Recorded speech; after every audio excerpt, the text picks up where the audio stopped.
Assalamualaikum warahmatullahi wabarakatuh. Halo teman-teman, selamat datang di video pembelajaran aku kali ini. Perkenalkan, nama aku Midati dengan NPM A1J022015 atau di PNF kelas 2A dengan mata kuliah pengelolaan pendidikan dengan dosen pengampu Dr. Muhammad Kristiawan MPH.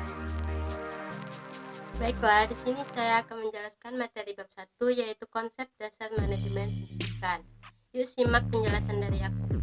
Baiklah, masuk ke pokok pembahasan yang pertama yaitu pengertian manajemen pendidikan.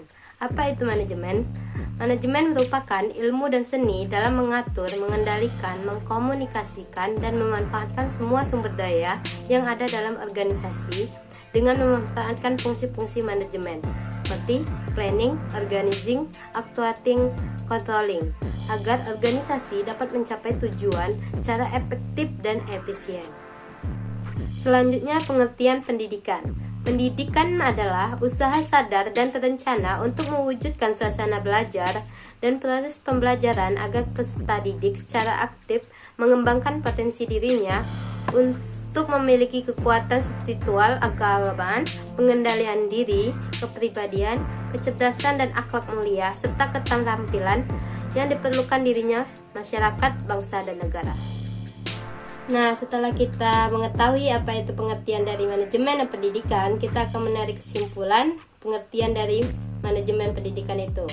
Seperti yang kita ketahui bahwa pengertian manajemen pendidikan ialah suatu kegiatan atau rangkaian kegiatan yang berupa proses pengelolaan usaha kerjasama sekelompok manusia yang tergabung dalam organisasi pendidikan untuk mencapai tujuan pendidikan yang telah ditetapkan sebelumnya dengan memanfaatkan sumber daya yang ada dan menggunakan fungsi-fungsi manajemen agar tercapainya tujuan secara efektif dan efisien. Masuk ke pokok pembahasan yang kedua yaitu unsur-unsur manajemen pendidikan. Menurut Usman, tahun 2009 dan Henry Fayol, terdapat 6M unsur-unsur manajemen pendidikan, yaitu yang pertama adalah man atau manusia, berperan sebagai manpower dalam organisasi atau perusahaan yang diperlukan untuk memimpin atau menggerakkan karyawan, serta memberikan tenaga dan pikiran untuk kemajuan dan kontinuitas lembaga. Yang kedua yaitu material atau barang, yang digunakan sebagai proses produksi dalam suatu perusahaan atau organisasi yang dapat terdiri dari bahan baku, bahan setengah jadi, atau barang jadi. Yang ketiga yaitu machine atau mesin, merupakan kebutuhan pokok dalam melancarkan jalannya suatu organisasi. Yang keempat yaitu money atau uang, yang dibagi menjadi dua, yaitu modal tetapi berupa tanah, gedung atau bangunan, mesin, dan modal kerja berupa kas piutang. Yang kelima yaitu metode.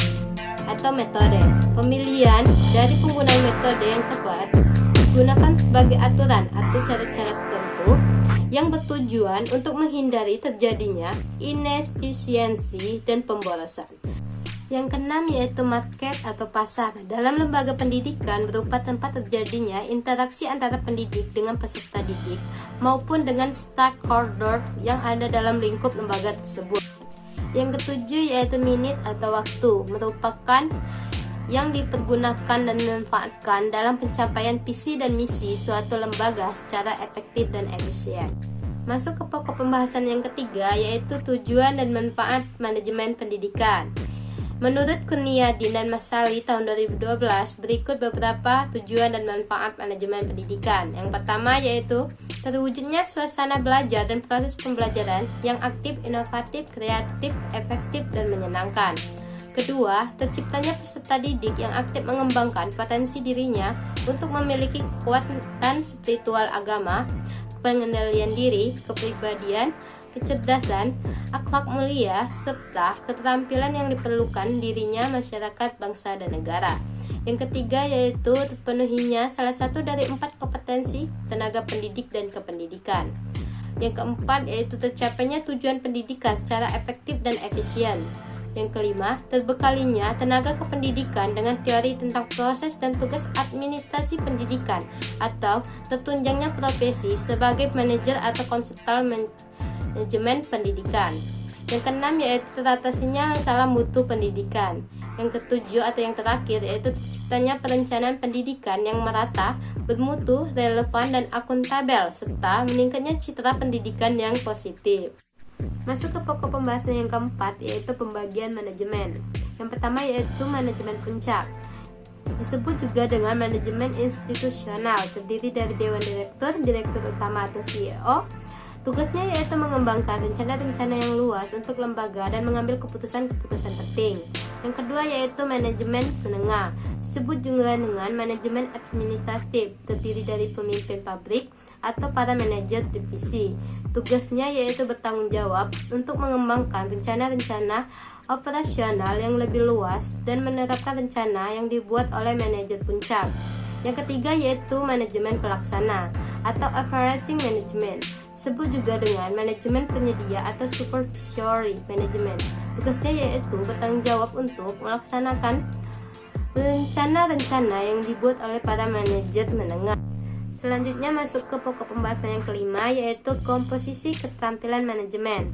Yang pertama yaitu keterampilan teknik atau technical skill, merupakan kemampuan untuk menggunakan alat-alat, prosedur, teknik suatu bidang khusus seperti ahli bedah, teknik pemusik, akuntan. Yang kedua yaitu keterampilan manusiawi atau human skill, merupakan kemampuan untuk bekerja dengan orang lain, memahami orang lain dan mendorong orang lain baik sebagai perorangan maupun kelompok. Yang ketiga yaitu keterampilan konseptual atau conceptual skill, merupakan kemampuan mental untuk mengkoordinasi dan memadukan semua kepentingan dan kegiatan organisasi yang meliputi melihat organisasi secara keseluruhan. Yang kedua yaitu memahami perubahan pada setiap bagian yang dapat mempengaruhi organisasi. Masuk ke pokok pembahasan yang keenam, yaitu ruang lingkup manajemen pendidikan. Menurut Baharudin, ruang lingkup manajemen pendidikan antara lain sebagai berikut. Yang pertama yaitu manajemen kurikulum, merupakan sistem pengelolaan atau penataan terhadap kurikulum secara kolaboratif, komprehensif, sistematik, dan yang dijadikan sebagai acuan oleh lembaga pendidikan dalam rangka mewujudkan tercapaian tujuan kurikulum atau tujuan pendidikan. Yang kedua yaitu manajemen personalia. Manajemen personalia ialah serangkaian proses kerjasama mulai dari perencanaan, pengorganisasian, penggerakan, dan pengawasan dalam bidang personalia dengan mendayagunakan sumber daya yang ada secara efektif dan efisien, sehingga semua personil sekolah menyumbang secara optimal bagi pencapaian tujuan pendidikan yang telah ditetapkan. Yang keenam yaitu manajemen administrasi. Administrasi dalam perspektif manajemen dipandang punya peran penting sebagai kemampuan melihat masa depan. Yang ketujuh yaitu manajemen humas. Humas merupakan fungsi manajemen yang diadakan untuk menilai dan menyimpulkan sikap-sikap publik, menyesuaikan polis atau prosedur instansi atau organisasi untuk mendapatkan pengertian dan dukungan masyarakat. Yang kedelapan atau yang terakhir ialah manajemen layanan khusus. Layanan khusus adalah suatu usaha yang tidak secara langsung berkenaan dengan proses belajar mengajar di kelas, tetapi secara khusus diberikan oleh pihak sekolah kepada para siswanya agar mereka lebih optimal dalam melaksanakan proses belajar. Masuk ke pokok pembahasan yang ketujuh yaitu prinsip-prinsip manajemen pendidikan. Menurut Douglas, prinsip-prinsip manajemen pendidikan ialah sebagai berikut. Yang pertama yaitu memprioritaskan tujuan di atas kepentingan pribadi dan kepentingan mekanisme kerja. Yang kedua yaitu mengkoordinasikan wewenang dan tanggung jawab. Yang ketiga yaitu memberikan tanggung jawab pada personil sekolah, hendaknya sesuai dengan sifat-sifat dan kemampuannya. Yang keempat yaitu mengenal secara baik faktor-faktor psikologis manusia. Dan yang kelima yaitu relativitas nilai-nilai. Baiklah, itu saja yang dapat saya jelaskan. Apabila ada salah kata saya mohon maaf, dan terima kasih atas perhatiannya. Semoga ilmu yang telah saya jelaskan dapat dipahami oleh teman-teman. Saya akhiri, wassalamualaikum warahmatullahi wabarakatuh.